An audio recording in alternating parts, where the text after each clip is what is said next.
Welcome back to the refugee series. This is the second episode and it's regarding why people leave their home country and come to another country if they're seeking asylum. What would the reasons be, and also what is the journey that they take or can take.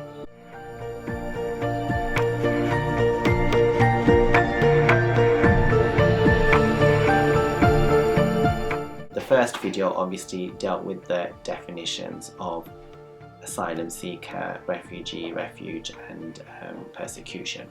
So let's dive straight into why someone would want to leave their home country. So people leave their home country for various reasons, and we talked about migrants who leave to have a better life quality. However, with an asylum seeker, they have to have a well-founded fear of persecution. So in the cases of LGBT individuals, if in their country being LGBT is enforceable by law and it's outlawed, so for example you could be hung or killed or forcibly converted, if people attack you or hurt you and the police don't do anything about it, and there's no legal way in your country through lawyers or the courts to be able to get yourself the justice and protection you deserve, then you would be classified as an asylum seeker. You could become a refugee. So there are, I think, 73, perhaps more countries around the world where being LGBT is punishable by death. A lot of these countries are Islamic countries, and you also have like Christian countries, especially Catholic countries, where they do not accept LGBT individuals fully. However, you have to look at each individual country and see how it works. Initially, you look at the political and legal system. So what do the laws say? What does the country say? How does the political parties, conservative or liberal, how are they operating? So are the laws protecting LGBT people? Are the political mindset of the country accepting of LGBT people? Do the police force help and protect LGBT people? Can you have lawyers to help you and protect you? If the community does something against you, or the religious establishments do something against you, can you get legal help? Can you get police help? And if you cannot, then you may be eligible to be an asylum seeker.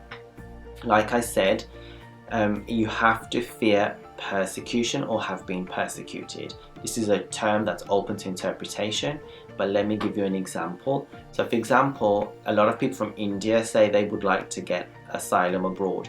Now, before we had Section 377, which basically meant that politically and legally, so legally it was LGBT was criminalized, and politically the environment wasn't looked at and it wasn't seen as a good thing, and police force weren't there helping anyone, and they would beat sometimes or bribe, especially transgender people, and then the community would also have a cultural way of seeing it as a bad thing, especially religiously.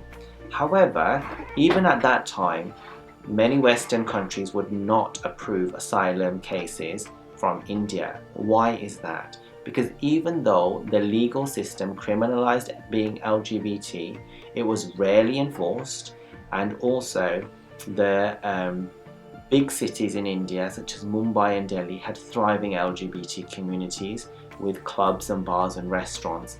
And the actual fear of being persecuted was not well founded. It wasn't enough. So the general remedy, the general solution by refugee interviewers in the West would be that if you live in a village or a small town, to relocate to a large city where you could be free. Now the counterclaim would always be from the claimants that in a large city their family or friends could locate them or force them into marriage, or worse, kill them. And maybe if their family had ties with the police force or had ties with the political party, they could do some damage to them, which can be possible. However, you have to prove this. So if your family has ties with the law or the political parties, then You've got to have that evidence to say who, where, why and when, and why you cannot relocate to a large city. And some people have managed to win their cases because of that. So that is possible, especially also for women where gender discrimination occurs, because in India it's the rape capital of the world. You, as a woman, especially as a lesbian, you're less likely to live the life of your dreams. Now, in order to be able to apply for asylum, you have to have a certain amount of money with you to be able to make the journey.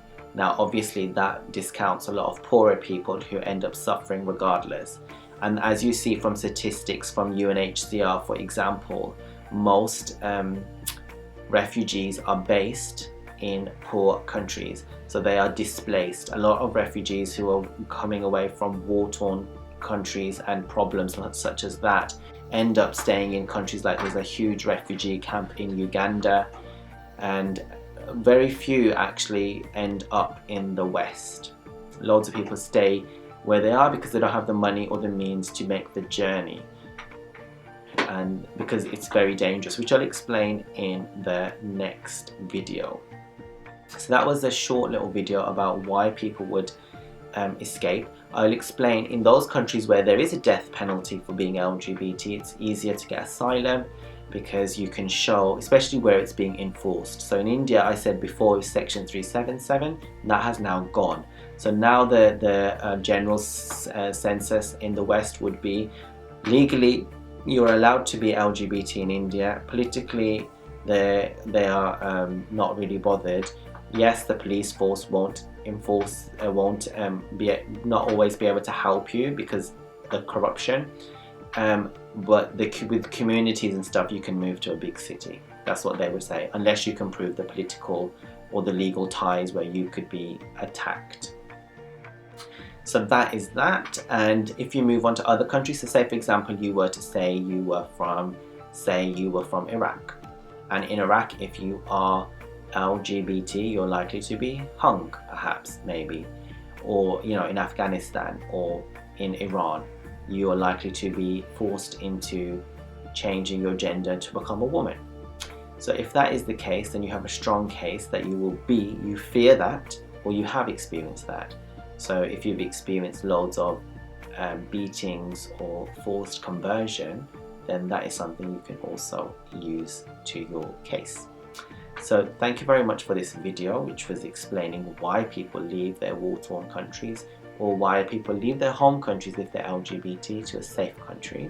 In the next video, I'll talk about the journey that LGBT people make and asylum seekers make, and assess what are the positive ways of coming and the better ways of coming. And I look forward to that. Bye.